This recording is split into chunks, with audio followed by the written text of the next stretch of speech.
For today's review, we are looking at another old DC Multiverse figure from Mcfarlane Toys, and that is Batman from Dark Knight's Metal.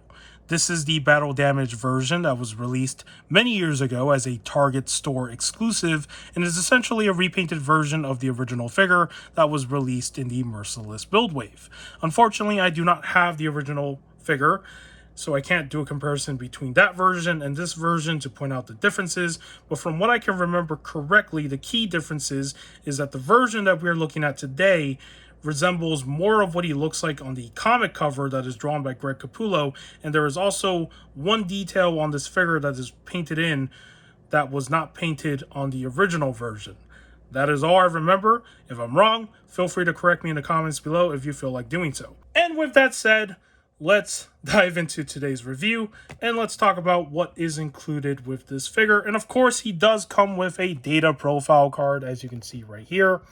And he does have this nice action figure photography for the image instead of a source material from the comic book. And it says Batman with battle damage from Dark Knight's Metal. And on the back, there is a read-up, but we already know Bruce Wayne's origin, so we do not need to read that. And in terms of accessories, he does come with the same two battle axes that the original version came with in the build wave. So as you can see, they do have some nice details to them. They look a little bit different from the backside, but they got that battle damage stuff going on, which is pretty cool. And I like the overall designs for these battle axes. And for some reason, I think these could go well with this Batman figure because it just fits him more, in my opinion. Mr. Caveman Batman, as you can see right there. And of course, he does come with the usual DC figure stand, which I do not count as an accessory. So, you know, that's not an accessory. That is important. And that is pretty much all that was included with this figure. He doesn't have any interchangeable hands or alternate head sculpt because, as you know, with DC Multiverse from Mcfarlane Toys, a lot of things are lacking when it comes to accessories. Sometimes. Okay, let's talk about the aesthetics of this figure. And I have to say, looking back at this figure now after all these years, because it's been a while since I actually looked at this figure, the details on here are just impressive. We've seen a lot of comic book design figures recently, right? And they don't do stuff like this anymore with like these sculpted details for the costume, because you know how most comic book design characters are very simplistic with their costumes, but what Mcfarlane did back then with some of these designs was just add some details that probably were not really present with the suit, but they just threw it in anyways. And I love when they did stuff like this because, you know, it just makes the figure stand out more. And with what they did with this version, I really love how it turned out. So let's talk about the suit, such as the gray areas first. So as you can see, he does have a lot of texturing with his costume, certain details here, and I like that it stands out. I like that it's there because we did get another version of the Rebirth Batman in this sort of style of colors, I guess, like close to this, and I'll bring it in later for comparisons, and you'll see completely how different they look, where one looks like it just got more details on it and the other one just barely has anything. And the differences here between this version and the other one is that the areas that were unpainted were these injury sort of marks right here, right? Like these battle damage mark. And you can see that they painted it with red because that's supposed to be blood. And of course, whoever he's fighting in the story, which I know the main villain is the Batman Who Laughs, but in terms of this first issue, I don't know who he's fighting, where he needs to use battle axes because this is freaking crazy. A Batman using battle axe, wearing like a normal Batman costume. You would think Barbarian Batman, but yeah, regular Batman. Yeah, he got some, like, you know, bruise marks down here. Like, he's fighting somebody pretty freaking strong that he needs, like, 2 battle axes, which is crazy. So, I like the fact that it's painted with the red, because you can see that there's blood. It's more realistic, because these are marks that are cut up by some sharp object that, you know, you got hit with. And of course, the head sculpt up here, he does have a little bit of blood going down his mouth, which was not present in the original figure as well. So I like what they did here with these details. It would be nice if there were just like a few more of them, because, you know, when you do stuff like this, It would benefit if there were more areas that had the battle damage, so it looks more like he's battle damage. But it still turned out okay. And in terms of his bat emblem, you can see that there are some battle damages going on here. And also for his utility belt, which is a very interesting looking utility belt, not the same as what we're used to with Batman. There are some battle damage marks on those as well. And yeah, I really love what they did with the little damage marks. I like when action figures have this sort of detail because it just makes it stand out more, and they don't look as clean because you know that when they get into like a serious fight, they're going to get bruise marks on some parts of their bodies, right? Like they're fighting aggressively. So, sometimes when they're too clean, it just feels like they haven't done anything. And also, when it comes to other details, you do have his knees down here, and you can see this little bat emblem for his like knee pads. That's interesting. There's that. And then for his arms here, he has this sort of armored thing here for his elbow. He has this sort of gauntlet that has, of course, his sharp claw things, whatever these are called. They do have this nice little texture going on to them, which is really nice. So there's that. You do have that detail up here, which is the same on this side of the arm. And for his boots or shoes that he's wearing, he has the same sort of detail as well, as you can see. Really nicely done. And when it comes to his head sculpt, let's take a better look at that. I like the expression on it. You can tell that he's pretty freaking mad. Like he's not, here to joke around. He is in a very dire situation where it's early fight to survive. So, yeah, pretty good expression. And now, on to probably the part of the figure that I like the most. It is this freaking cape. Now, sculpted capes are sometimes bad when it comes to articulation and also when it comes to figure photography because these are pre-sculpted, right? You can't move them, you can't change them. And in this case, his cape is windswept, which, is not a bad thing. I do like the whole windswept motion. But if you are a photographer who likes taking pictures with your action figures, well, this is kind of a problem because, there's only so much you can do when the cape is angled in one side that you can't get some good angles from the other side. So there's a downside to this, but I really love what they did here because you can see these folds and all this stuff on the cape. You can see how tattered it is, how damaged it is, right? I love those details. And then on the inside here, the colors are also interesting because it's purple, which is not a color that I would ever think I would see with a Batman cape because usually his cape is always just black color, like on the outside and on the inside. But in this case, it's purple. So that's a pretty cool color. And it's kind of interesting how that's painted in that color scheme. So yeah, my favorite part is the sculpted cape here. I love how this turned out. Really freaking cool. And that is pretty much all the aesthetics that I could really talk about with this figure because everything else is pretty much simplistic. You have the textures that are all present on the suit, which is really nice. But again, most of this is just painted in gray. Some of it is painted a different color. But yeah, it gets the job done, and it just shows how, battle damage this Batman is in whatever situation he is dealing with. So there is that when it comes to the aesthetics. And now, let's talk about the articulation with this figure.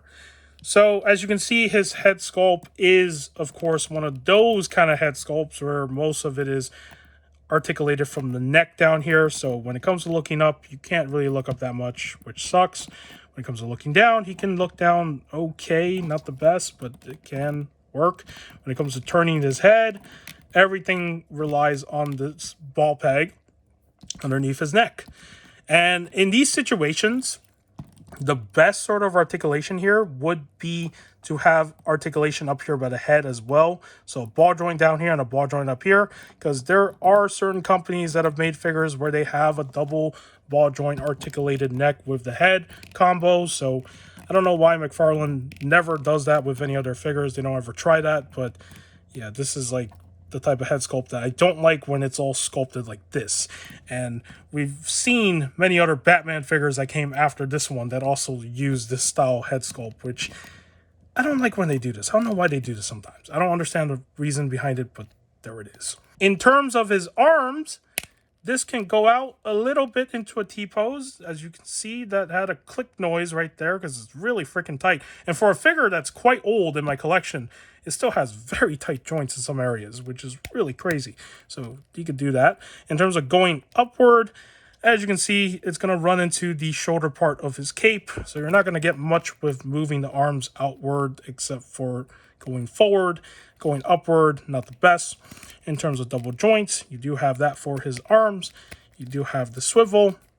And of course, you have the articulation in the hands where it swivels. And also the ball peg articulation inside doesn't really work because, as you can see, this thing covers up most of that ball peg. So you're not going to get his hands to articulate with whatever that articulation is inside in the best way. For his torso, it does have really good range of movement, as you can see, which is pretty freaking good. In terms of leaning forward, he can lean forward pretty good. Like, that's better than some of the other DC figures that we've seen in the past. And also, this is another thing that I want to point out. I don't know why this is always a running issue with this company when it comes to this sort of problem. And I just knocked the DC stand over there. That's fine. Some figures can lean forward pretty good. And then some figures can't even lean forward at all. And then some can lean back really good. In this case, this one can barely lean back. It leans back okay. Not the best, but it can. And it does get kind of gappy, as you can see right there. So I don't know why they don't ever keep it consistent. It's really strange. Just want to point that out. In terms of his waist, it does rotate down here. It's pretty freaking tight, but it does move. So there's that. In terms of his leg articulation, he does spread out this much. Not a full split, but still all right. Better than a certain Mr. Bloom figure that we looked at a while ago. In terms of kicking outward, it's okay for a kick. I guess if you do like a leaning down pose like this, yeah, you can get him into some sort of kick motion. So it's not too bad. Not the best. And also, one thing to point out here. This was before they were testing the soft PVC material for what we like to call the diaper piece. So this is all hard plastic here. Nothing is soft PVC. So there's that. He also has double jointed in the legs. And he has articulation in the feet, swivel, and toe articulation. And that is pretty much all the articulation on this figure because his upper thigh swivels do not work on this figure for me. They probably would work if I do heat them up, but I'm not going to because this figure is quite old and I do not want to break anything because I'm never going to get another copy of this ever again. So there is that. Now, let's show what this figure looks like with his battle axes because, you know, he has these as weapons. So really easy to put these in his hands. His hands are soft PVC. Surprisingly, they're not like the hard plastic, so you can get them in pretty good. And for the other side, I will just do it off camera really quickly. Same thing, right? You just open up his fingers and just put this weapon in there. Oh, this is a struggle. Why are you struggling? There we go. Okay. Now, he has his weapons. Yes, Batman with freaking battle axes. That is something that you would never picture a Batman in a regular suit to use as weapons, but this is pretty freaking crazy. So, yeah. And that's probably the main reason that sold me on this Batman, because I really like the whole battle axe weapon thing he has, and whatever reason for him to use this as a weapon in the story is pretty freaking crazy. So there's that. You could probably have him ride the Joker Dragon if you remember that figure that was released. It was a vehicle, but it's more of a figure, right? So yeah, you could probably pair him with that. So there is him with his battle axes. And now let's compare him to the other Rebirth Batman figure that I do have in my collection. Let's bring him in. So, as you can see, the costume designs, I believe these are based on the Rebirth version. I could be wrong, but there is a clear difference here, right? Like, this one is more Dark Knight's Metal. This one is more based on, I guess, what he looks like in the regular Rebirth comics. And when you look at the details between these two figures, yeah, this one has some sculpted parts on here. He also has some grid lines, but the details on this version just look way better than what they did with this one when it came out. So, you know, I like this one more. This one right here, not this one. And he also has those knee guards, as you can see, similar details. Now, the boots are better on this one than they are on this one because this is more simplistic. But, yeah, in terms of the details on the suit, though, this one right here with the battle axes definitely win. So, there are some differences there between the two. And let me just show what they look like next to each other standing. So, let me just get this figure to stand because he is having difficulty standing for some reason. Oh, come on. Come on, don't fall. There we go. Let me zoom out. Okay, here he is next to the Rebirth one. Oh, come on. There we go. And you can see that this is taller than this one. So there's a scale difference here, which is kind of strange. Okay, that is the Rebirth Batman. Here he is next to the Infinite Frontier Joker figure that we looked at a week ago. They probably compare well together, maybe. And of course, here he is next to his enemy, which is the Batman Who Laughs.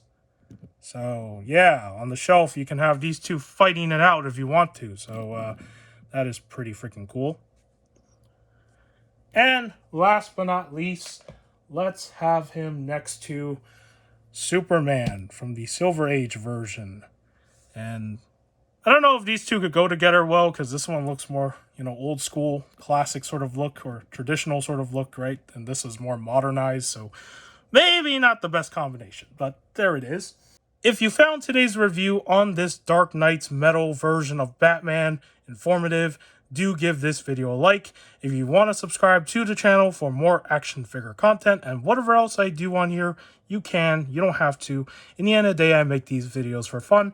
And with that said, take care, and I will see you in the next video.